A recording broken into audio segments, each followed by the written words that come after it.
చింతని పైన చల్లగా ఉందని ఎంత నొప్పైన తెలియలేదని తనువే తెలుసుకొని వేడిలో ప్రేమ అంటేనే తీయని బాధని లేత గుండెల్ల కుండెంత బరువని కొత్తగా తెలుసుకునే వేళలో కనబడుతోందా నా ప్రియమైన నీకు నా ఎదకోత అని అడగాలని అనుకుంటూ తన చుట్టూ మది తిరిగిందని తెలుపకపోతే ఎలా మనసున ఉన్నది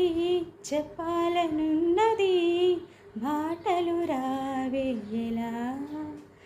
మాటున ఉన్నది ఓ మంచి సంగతి బయటకి రాదేలా లలలా లలలా లలలా